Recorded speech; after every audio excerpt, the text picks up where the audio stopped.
नाला सुपारा में अब गुंडे बदमाशों द्वारा कहीं भी किसी के साथ भी गाली गलौज, मारपीट व धमकी देना आम बात हो गई है। मानो इन बदमाशों को पुलिस प्रशासन का भी कोई भय नहीं है। और यही नहीं, वे जब किसी से उलझते हैं तो उन्हें न सिर्फ धमकाया जाता है, बल्कि वे खुलेआम अपने पुराने किए गए अपराधों के आंकड़ों और ब्यौरे ऐसे पेश करते हैं मानो वो इनकी डिग्रियां हों। साथ ही ये गुंडे बदमाश पुलिस महकमे में अपनी पहचान ऐसे बताते हैं मानो वो पुलिस स्टेशन इन्हीं गुंडे प्रवृत्ति के लोगों की दया पर निर्भर हो। ऐसा ही एक मामला घटित हुआ नाला सुपारा पुलिस स्टेशन अंतर्गत आने वाले एक्सिस बैंक में, जहां किसी काम से गए पत्रकार व आरटीआई कार्यकर्ता यशवंत भारद्वाज के साथ कतार में उनके पीछे खड़ा शख्स बिना कारण उनसे झगड़ने लगा।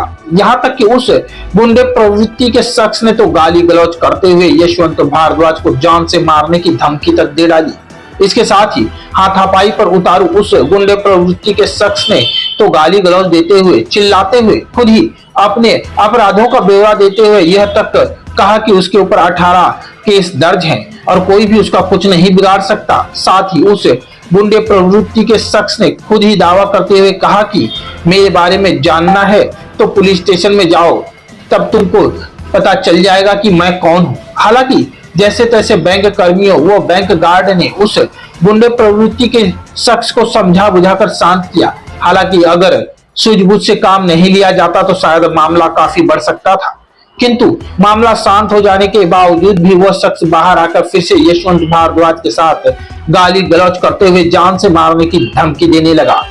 आखिर क्या हुआ था बैंक में, आइए जानते हैं यशवंत भारद्वाज की जुबानी। यशवंत भाई, आपके साथ क्या हुआ?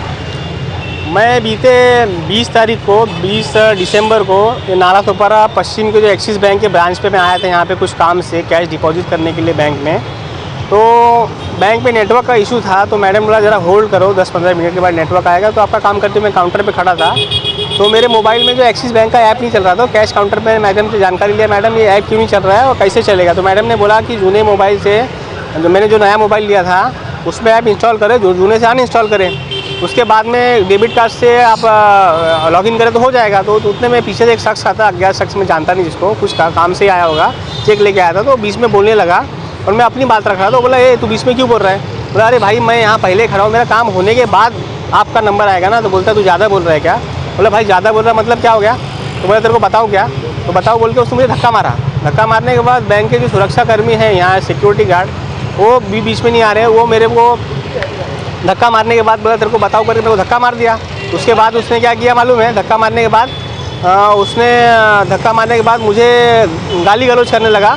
मैंने बोला मेरे से बदतमीजी मत कर, मैं पत्रकार हूँ। तो बोलता पत्रकार बोलने के बाद भी उसने गाली गलौज करना और अभद्र भाषा का इस्तेमाल करना बंद नहीं किया उसने, और लगातार था। वो बाद में उसने कहा कि तेरे को मालूम है मैं कौन हूँ, मेरे पे 18 केसेस दर्ज है, नाला सुपारा वेस्ट पुलिस चौकी में जा और किसको भी पूछ, मेरा नाम बता देगा। उसका नाम मुझे ध्यान में नहीं, उसने नाम क्या बोला था। तो मैंने उसके बाद क्या हुआ, मेरे एक दोस्त थे प्रमोद राय करके, उनके सामने सारी घटना घटित हुई, बैंक में साथ थे। तो उन्होंने देखा कि वो शख्स जो है एक्सयूवी गाड़ी से यहाँ से निकला। वो बोल के भी गया मैं अभी 10 मिनट में आता हूँ, तेरे को बताता हूँ। उसके बाद मैं नाला सुपारा वेस्ट पुलिस स्टेशन में गया, वहाँ पे शिकायत दर्ज कराया, सब मामले की जानकारी दिया। तो वहाँ पे एनसी पुलिस वालों ने संज्ञान लेके एनसी दर्ज किया। आगे क्या करेंगे? तो वो शख्स जो है वो दोबारा आता है बैंक में, शायद मुझे मारने की मंशा से ही आया होगा, क्योंकि बोल के क्या 10 मिनट में आता हूँ।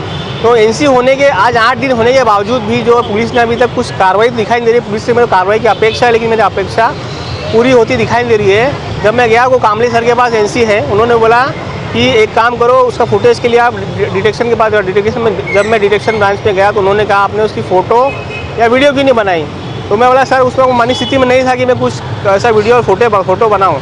तो उसके बाद फिर मैं कामले साहब जो आए, बोले कि एक काम करता हूँ, बैंक को पत्र देता हूँ, पत्र के माध्यम से जो वीडियो मिलेगा उसके बाद हम उस पर कार्रवाई करेंगे। लेकिन आज 8 दिन हो गए हैं, अभी तक तो मुझे जो कार्रवाई हो पुलिस की उससे संतुष्ट नहीं होना, संतुष्ट अभी तक मैं नहीं हूँ जो पुलिस की कार्रवाई से। लेकिन मेरे को फिर भी कार्रवाई की अपेक्षा है कि जल्द से जल्द वो आरोपी को पुलिस पकड़ के उसको जो उचित कार्रवाई हो कार्रवाई पूरी करेगी पुलिस। वहीं इस मामले में यशवंत द्वारा नाला सुपारा पुलिस स्टेशन में मामला दर्ज किया गया है।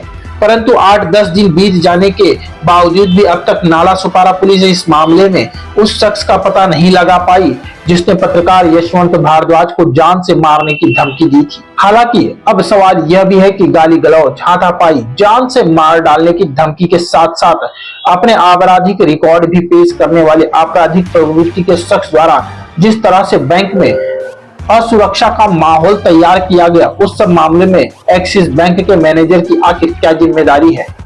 क्या इनके बैंक का स्तर इस कदर घटिया है कि कोई भी गुंडा बदमाश बैंक में आकर बेवजह इस तरह का भयानक व असुरक्षा की स्थिति पैदा कर दे और बैंक मैनेजर हाथ पे हाथ रखकर बैठा रहे? क्या बैंक प्रबंधक की जिम्मेदारी नहीं है कि स्वयं उस गुंडे प्रवृत्ति के शख्स की पहचान कर उसके खिलाफ मामला दर्ज किया जाए, जिससे भविष्य में किसी भी ग्राहक के साथ इस तरह की घटना को अंजाम न दिया जा सके?